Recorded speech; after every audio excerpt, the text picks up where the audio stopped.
Palestinian officials say an Israeli airstrike in northern Gaza has killed at least 20 people, mostly women and children. Israel is waging a nearly month-long air and ground operation in what was already the most isolated and heavily destroyed part of the territory.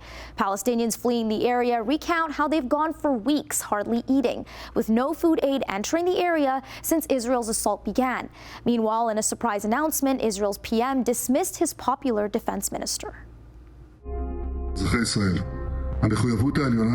My supreme obligation as the Prime Minister of Israel is to maintain Israel's security and bring about a complete victory. Israeli Prime Minister Benjamin Netanyahu dismissed Yoav Gallant. While the announcement was a shock to many, the two have repeatedly been at odds throughout the war in Gaza.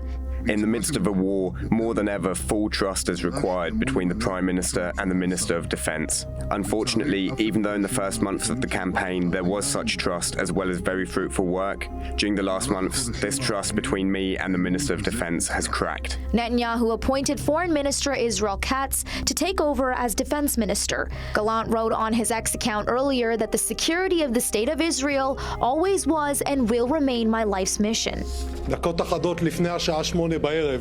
He added in his statement that he was fired due to disagreements.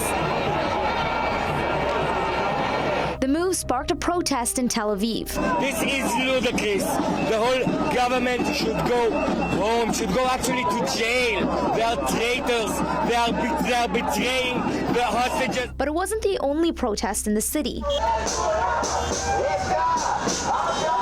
Earlier today, demonstrators blocked a highway in Tel Aviv, angered by a suspected leak of classified Gaza documents involving an aide to the Prime Minister. The news outraged the families of hostages held by Hamas, who have been pushing for a deal to get their loved ones home. Details of the case have trickled out slowly because of a gag order, but a magistrate's ruling partly lifting the order has provided an initial glimpse of the case that the court said had compromised security sources and may have harmed Israel's efforts to release the hostages. Meanwhile, in Gaza, Palestinians searched for survivors under the rubble and tended to a wounded man following Israeli strikes that medics say killed 7 people. The Israeli military said it targeted a weapons storage facility from which a militant had operated, and that numerous steps were taken to mitigate the risk of harming civilians. Today, families of mainly women and children were seen fleeing in northern Gaza, following renewed Israeli orders to evacuate.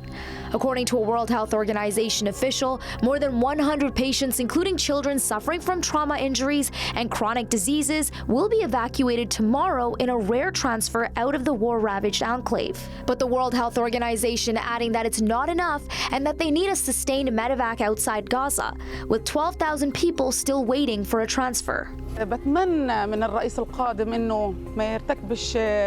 of the U.S. presidential election, Gazans voiced their concerns, hoping for an outcome that will bring an end to the ongoing conflict in the enclave. In Lebanon, yesterday, the IDF claimed to have killed 2 Hezbollah commanders. The death toll from Israeli airstrikes on the country since the beginning of the conflict in last October has reached over 3,000, with injuries rising to more than 13,400, according to the Lebanese health ministry. Residents in Beirut also hoping for a push for peace in the Middle East on the eve of the presidential election.